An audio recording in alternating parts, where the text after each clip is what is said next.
Hello everyone. नमस्कार। आप सभी का शोशी ऑनलाइन क्लासेस में बहुत बहुत स्वागत है।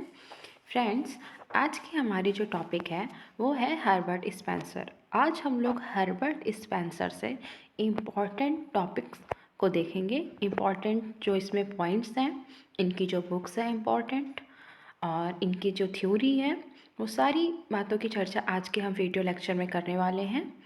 और फ्रेंड्स, एक चीज़ और, ये आपका जो वीडियो लेक्चर है हर्बर्ट स्पेंसर पे, ये मैंने बस एग्ज़ाम के पॉइंट ऑफ व्यू से बनाया है कि जो आपके अपकमिंग कॉम्पिटिशन्स हैं सोशलॉजी के, उसमें जो भी आपके एग्ज़ाम में इम्पॉर्टेंट है, जो आ सकता है, जिस चीज़ की आने की श्योरिटी है, उसी पॉइंट्स को मैंने आज के नोट्स में डाला है।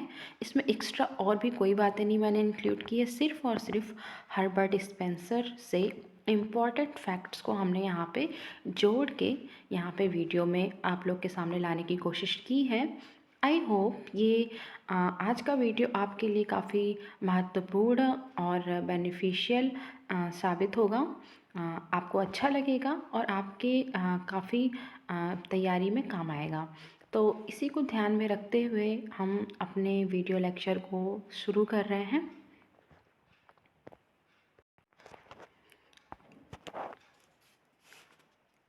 अगर हम हर्बर्ट स्पेंसर के बारे में बात करें तो इनके बारे में ऐसा कहा जाता है कि यह बचपन से ही बहुत प्रतिभाशाली थे। और ये हर्बर्ट स्पेंसर जी जो थे वो इंग्लैंड से थे। हर्बर्ट स्पेंसर इतने ज़्यादा जन्म से ही प्रतिभा संपन्न व्यक्ति थे और इनका समाजशास्त्र में जो कंट्रीब्यूशन रहा है वह अद्वितीय रहा है। उसका योगदान कभी भूला नहीं जा सकता है। हर्बर्ट स्पेंसर को समाजशास्त्र का अंग्रेज पिता, इंग्लिश फादर ऑफ सोशियोलॉजी भी कहा जाता है। और हर्बर्ट स्पेंसर इंग्लैंड से थे। ये भी आपको जानना जरूरी कि हर्बर्ट स्पेंसर कहाँ से थे। तो फ्रेंड्स, हर्बर्ट स्पेंसर जो थे वो इंग्लैंड से थे। कहाँ से थे? ये इंग्लैंड से थे। इंग्लैंड।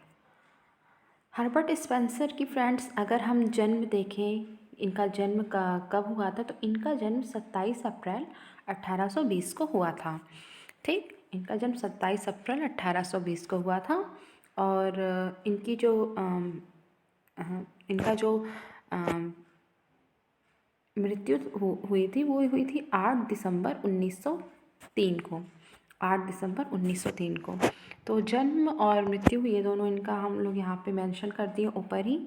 और हर्बर्ट स्पेंसर इंग्लैंड से थे। और हर्बर्ट स्पेंसर से जो इम्पोर्टेंट वन लाइनर हैं नोट्स, वहाँ पे ये हमने लिख दिया है। और हम इसको बताते जाएंगे और आप इसको अपने कॉपी में ज़रूर नोट करिएगा। इससे आपको एक नोट्स मिल जाएगा। एक मतलब हमने सारे पोर्शन को टच किया है इसमें, जो आपके एग्ज़ाम में के लिए इम्पॉर्टेंट है। तो आप इसमें किसी भी चीज़ को मिस मत करिएगा। आप इस वीडियो को शुरू से लेके लास्ट तक पूरा देखिएगा और जितने भी पॉइंट्स यहाँ पे मैंने लिखा है उसको अपनी कॉपी में लिख के रिवीजन करते रहिएगा। इससे आपका स्पेंसर से कोई भी क्वेश्चन मिस नहीं होगा। ठीक है, तो सबसे पहले हम लोग स्टार्ट करते हैं हर्बर्ट स्पेंसर के बारे में। हर्बर्ट स्पेंसर को समाजशास्त्र का अंग्रेज पिता के नाम से जाना जाता है। फादर ऑफ सोशलॉजी, समाजशास्त्र का जनक अगस्ट कॉम्ट को जाना जाता है। लेकिन अगर समाजशास्त्र के अंग्रेज पिता की बात करें तो वो हम हर्बर्ट स्पेंसर को कहते हैं। फिर स्पेंसर का जन्म 27 अप्रैल 1820 को इंग्लैंड के डर्बी नामक स्थान पर हुआ था। कहाँ हुआ था? हर्बर्ट स्पेंसर का जन्म फ्रेंड्स 27 अप्रैल 1820 को इंग्लैंड के डर्बी नामक स्थान पर हुआ था। ये हो गया स्पेंसर का जन्म स्थान और स्पेंसर का ये कहाँ से थे, ये सारी चीज़ें जो जानना ज़रूरी है हम लोगों को। उसके बाद हम लोग देखेंगे जो मोस्ट इम्पॉर्टेंट चीज़ है और जो अक्सर परीक्षा में आता है, वो है इनकी कृतियाँ, हर्बर्ट स्पेंसर की कृतियाँ। तो हर्बर्ट स्पेंसर की कृतियों की बात करेंगे फ्रेंड्स, यहाँ से शुरू है। तो सबसे पहले इनकी जो कृति है वो है सामाजिक स्थिति शास्त्र, सोशल स्टैटिस्टिक्स। स्पेंसर की सबसे महत्वपूर्ण कृति कौन सी है? वो है सामाजिक स्थिति शास्त्र। ये स्पेंसर का फ्रेंड सामाजिक स्थिति शास्त्र के बारे में कहा जाता है। ये स्पेंसर की सबसे पहली कृति थी, पहला ग्रंथ था जो 1850 में प्रकाशित हुआ था। और इस समय स्पेंसर की जो आयु थी वो सिर्फ 30 वर्ष थी। और ये जो बुक है इनकी सामाजिक स्थिति शास्त्र या सोशल स्टैटिस्टिक्स, इसको इन्होंने 2 भागों में विभाजित किया था। सबसे पहले भाग में स्पेंसर ने मानव और समाज के संबंधों का विश्लेषण किया था इस पुस्तक में। और दूसरे भाग में स्पेंसर ने समाज के विकास की उपकल्पना की थी। इस ग्रंथ को विकास की व्याख्या करने वाला पहला ग्रंथ भी माना जाता है, क्योंकि इस ग्रंथ के प्रकाशन के 9 वर्ष बाद 1859 में डार्विन ने अपने विकासवादी सिद्धांत की व्याख्या की थी। तो ये इतना ही आपको यहाँ पे जानना ज़रूरी है कि सामाजिक स्थिति, जो मतलब मेन चीज़ जानना है वो है कि सामाजिक स्थिति शास्त्र सोशल स्टैटिस्टिक्स स्पेंसर की प्रथम रचना थी, प्रथम ग्रंथ था। और इसका पब्लिश ईयर था 1850। पब्लिश ईयर भी कभी कभी परीक्षा में पूछ लेता है, या कभी कभी सारी बुक्स दे देगा, उसको अरेंज करने के लिए पूछे कौन सी पुस्तक कब आई। तो नेट में काफ़ी ऐसे क्वेश्चन पूछता है, तो इसको आप लोग ध्यान रखिएगा। सामाजिक स्थिति शास्त्र इनकी प्रथम ग्रंथ था स्पेंसर का, जो कि 1850 में पब्लिश हुआ था। फिर इनका जो दूसरा अति महत्वपूर्ण ग्रंथ आता है वो आता है समन्वयात्मक दर्शन, सिंथेटिक फिलॉसफी। सिंथेटिक फिलॉसफी की खास बात ये है फ्रेंड्स कि ये जो बुक थी ना, ये 10 पार्ट में 10 वॉल्यूम में प्रकाशित हुई थी। और इसका पब्लिश ईयर 1859 से 1898 तक का माना जाता है। समन्वयात्मक दर्शन के बारे में कुछ बातें हैं। उसमें इसकी प्रथम मुख्य बात यह है कि ये इस ग्रंथ के 10 भाग हैं, 10 वॉल्यूम हैं। और इस ग्रंथ की रचना स्पेंसर ने 1859 से लेकर के 1898 के बीच में की थी। इस ग्रंथ में स्पेंसर ने सार्वभौमिक उद्विकास की योजना बनाई थी। तो ये है फ्रेंड्स समन्वयात्मक दर्शन, जो कि 10 वॉल्यूम में प्रकाशित हुई थी। ओके। फिर नेक्स्ट जो रचना इनकी आती है वो है प्रथम सिद्धांत, फर्स्ट प्रिंसिपल। काफ़ी आता है ये बुक क्वेश्चन एग्ज़ाम में, इससे क्वेश्चन पूछे जाते हैं कि फर्स्ट प्रिंसिपल किसकी रचना है, फर्स्ट प्रिंसिपल के पुस्तक के लेखक का नाम क्या है। तो ये जो पुस्तक है वो स्पेंसर की है, ये तीसरी महत्वपूर्ण रचना हर्बर्ट स्पेंसर जी की है। और फ्रेंड इसकी पब्लिश ईयर की बात करें तो 1863 में ये पब्लिश हुई थी। और इस पुस्तक में स्पेंसर ने वैज्ञानिक ज्ञान के निम्न तत्वों की व्याख्या की थी। इस पुस्तक में स्पेंसर ने वैज्ञानिक ज्ञान के निम्न तत्वों की व्याख्या की थी। कौन कौन वो तत्व थे? वो तत्व थे जो 3 तत्वों की वैज्ञानिक ज्ञान के तत्वों की व्याख्या की थी, वो 3 तत्व थे। पहला पदार्थ, दूसरा गति और तीसरा शक्ति। ठीक है, तो इस बुक में ही प्रथम सिद्धांत में स्पेंसर ने वैज्ञानिक ज्ञान के तत्वों की व्याख्या की थी। ठीक है, और इसकी खास बात एक ये भी है ना फ्रेंड्स कि बोलते हैं, मतलब बताते हैं, जो समन्वयात्मक दर्शन, जो सिंथेटिक फिलॉसफी के जो 10 भाग पब्लिश हुए थे उसका यह पहला भाग माना जाता है प्रथम सिद्धांत को। और स्पेंसर ने अपने समन्वयात्मक दर्शन यानी सिंथेटिक फिलॉसफी का जो पहला उनका बुक पब्लिश हुआ था प्रथम सिद्धांत, उसका पहला जो रचना प्रकाशित हुआ था उसके अंतर्गत इसे नाम दिया था प्रथम सिद्धांत, यानी ये समन्वयात्मक दर्शन का ही भाग है ये बुक जो है प्रथम सिद्धांत। इसकी एक खास बात ये भी है।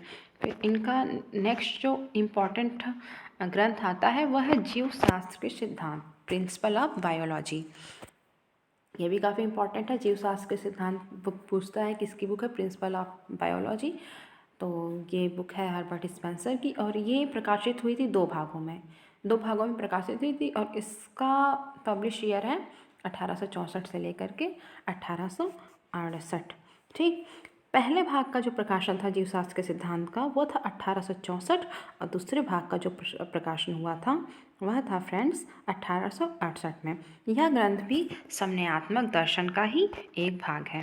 ठीक है, और जीव शास्त्र के सिद्धांत ये जो बुक है, यहाँ पे इसकी खास बात ये भी है कि इस ग्रंथ में ही स्पेंसर ने प्राणी शास्त्रीय उद्विकास के सिद्धांतों की व्याख्या की थी। जीवशास्त्र के सिद्धांत के अंतर्गत ही स्पेंसर ने प्राणी शास्त्र के उद्विकास बायोलॉजिकल इवोल्यूशन के सिद्धांतों की व्याख्या की थी। तो इसको आप लोग जानते रहिएगा। पूछ सकता है कि स्पेंसर ने अपनी किस पुस्तक में प्राणी शास्त्रीय उद्विकास के सिद्धांतों की व्याख्या की, तो वो किया था इन्होंने जीवशास्त्र के सिद्धांत में। ठीक है, अब फिर नेक्स्ट हम आएंगे इनके ग्रंथ पे, मनोविज्ञान के सिद्धांत, प्रिंसिपल ऑफ साइकोलॉजी।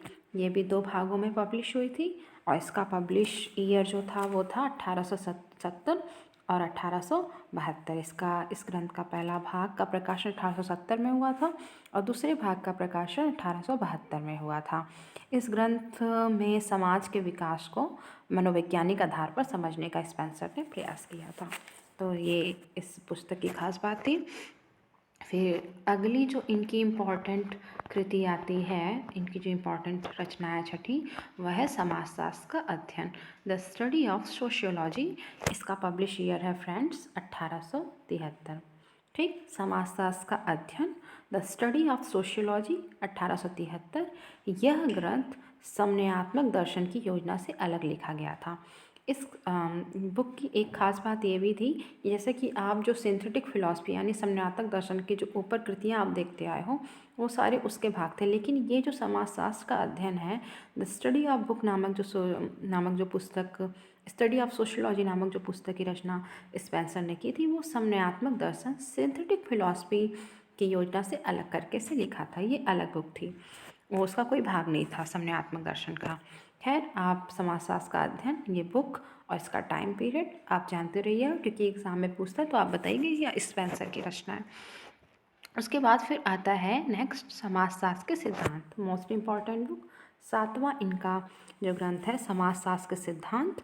ये जो बुक थी फ्रेंड्स, ये 3 वॉल्यूम में प्रकाशित हुई, यानी 3 भाग में प्रकाशित हुई थी समाजशास्त्र के सिद्धांत। पहला 1876 और दूसरा भाग जो था वो था 1879 1879, और जो थर्ड इसका पार्ट था, तीसरा पार्ट था, वो 1896 1896 में पब्लिश हुई थी। तो समाजशास्त्र के सिद्धांत नामक जो पुस्तक थी उसके 3 भाग थे और उनके पब्लिश ईयर हमने लिख दिया है, इसको आप लिख लीजिएगा।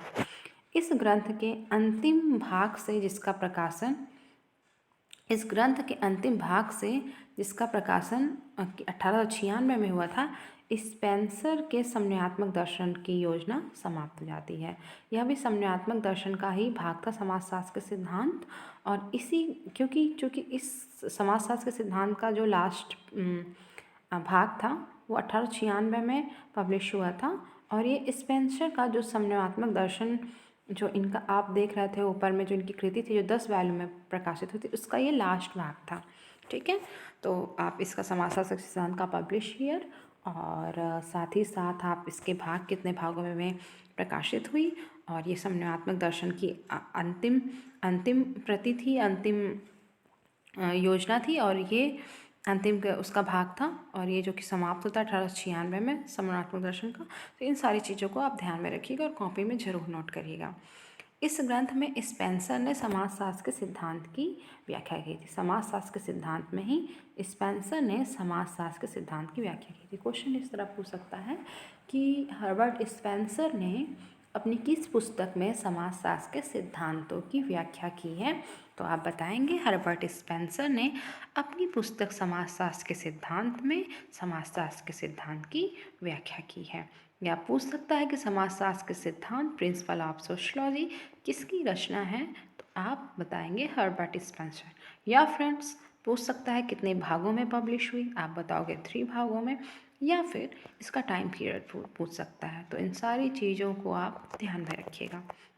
फिर नेक्स्ट जो इनकी बुक आती है फ्रेंड्स, वह है नीति शास्त्र के सिद्धांत, प्रिंसिपल ऑफ एथिक्स। ये प्रकाशित हुई थी 2 भागों में। नीति शास्त्र के सिद्धांत प्रिंसिपल ऑफ एथिक्स 2 भागों में पब्लिश हुई थी और इसका टाइम पीरियड है 1879 से 1893।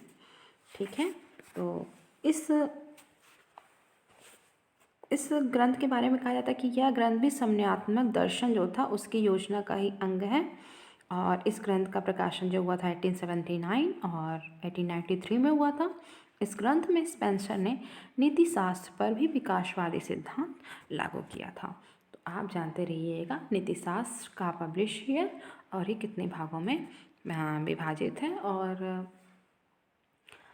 किसकी रचना है। तो ये स्पेंसर की रचना है। फिर लास्ट आता है नाइन्थ जो इनका कृति है वो आता है विवरणात्मक समाजशास्त्र, जिसको आप इंग्लिश में कहते हो डिस्क्रिप्टिव सोशियोलॉजी। अब इसमें समाजशास्त्र के सिद्धांतों से संबंधित 8 एटलसों का प्रकाशन किया गया था। विवरणात्मक समाजशास्त्र काफ़ी महत्वपूर्ण रचना है। अक्सर परीक्षा में पूछ लेता है कि ये किसकी रचना है। तो अगर हमें नहीं पता होता तो हम क्वेश्चन गलत भी कर देते हैं। तो ये रचना है हर्बर्ट स्पेंसर की और इसकी खास बात ये है कि इसमें समाजशास्त्र के सिद्धांतों से संबंधित 8 एटलसों का प्रकाशन किया गया था।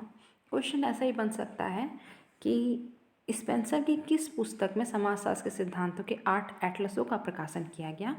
तो आप जानते रहोगे तो आप विवरणात्मक समाजशास्त्र पे टिक लगाओगे, वो सही होगा। तो विवरणात्मक समाजशास्त्र काफ़ी इम्पॉर्टेंट बुक है, इसको आप लोग लिख लीजिएगा कॉपी में ज़रूर से। तो ये इनकी जो कुछ इम्पॉर्टेंट कृतियाँ थी जो कि परीक्षा में कई बार आ चुकी हैं, उसको हमने यहाँ पे टाइम पीरियड के साथ लिख दिया है। अब इनके कुछ इम्पॉर्टेंट सिद्धांत हैं, उसको हम लोग देख लेते हैं। स्पेंसर ने समाज का साव्य सिद्धांत अपनी पुस्तक समाजशास्त्र के सिद्धांत के अंतर्गत दिया था। इनका जो समाज का साव्य सिद्धांत है फ्रेंड्स स्पेंसर का, वो काफ़ी इम्पॉर्टेंट है और अक्सर परीक्षा में एक प्रश्न से पूछता है कि समाज का साव्य सिद्धांत किसने दिया। तो समाज का साव्य सिद्धांत हर्बर्ट स्पेंसर ने दिया था। इस तरह से भी क्वेश्चन बन सकता है कि इन्होंने समाज का साव्य सिद्धांत किस पुस्तक में दिया, अपनी किस पुस्तक में दिया। तो आप बताओगे इन्होंने अपनी पुस्तक समाजशास्त्र के सिद्धांत के अंतर्गत समाज का साव्य सिद्धांत दिया। फिर आता है हर्बर्ट स्पेंसर ने सामाजिक उत्विकास का सिद्धांत अपनी किस पुस्तक में दिया।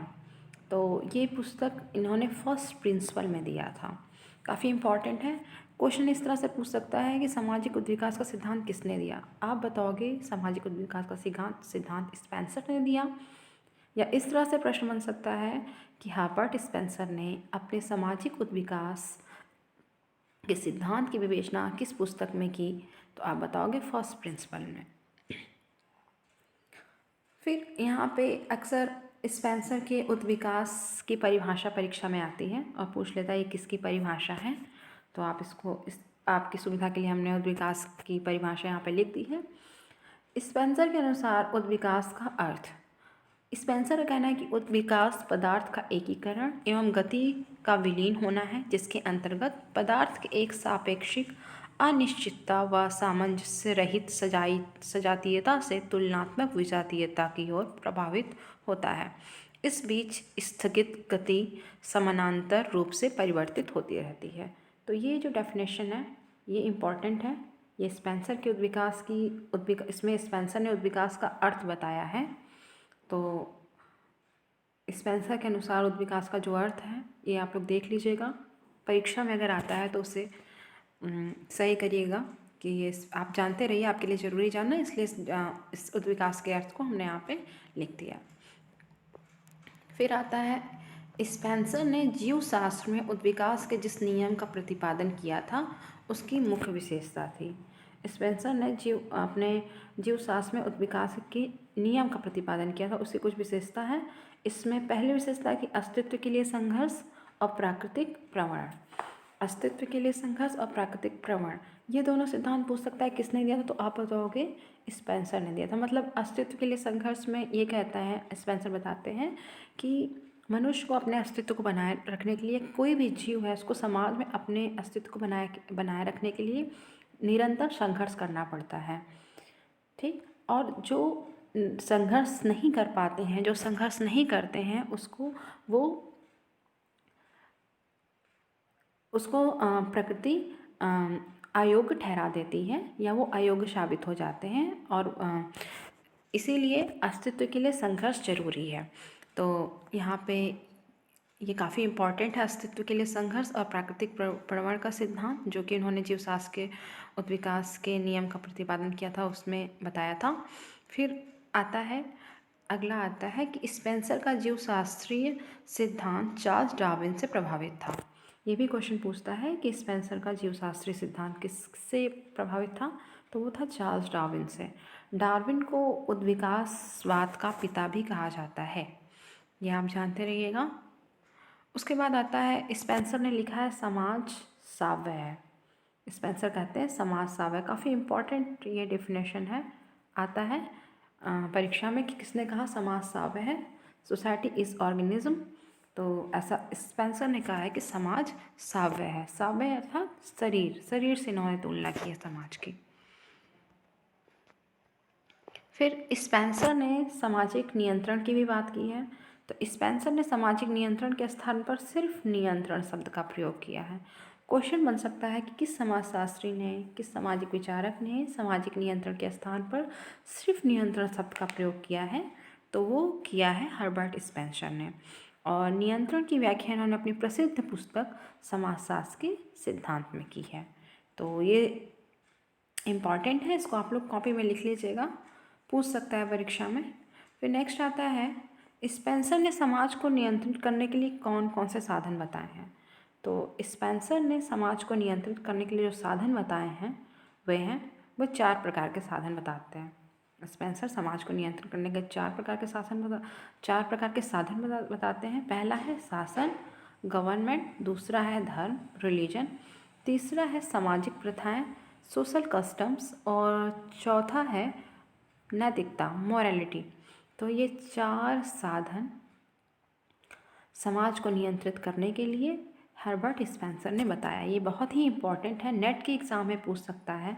इस तरह के क्वेश्चन नेट में काफ़ी पूछे जाते हैं कि हर्बर्ट स्पेंसर ने समाज को नियंत्रित करने के लिए कौन कौन से साधन बताएं। इस तरह के काफ़ी क्वेश्चन आप लोग देखिएगा, आप लोग को मिल जाएंगे, तो ये आप ध्यान में रखिएगा, ये आपको आपके लिए इम्पॉर्टेंट है काफ़ी।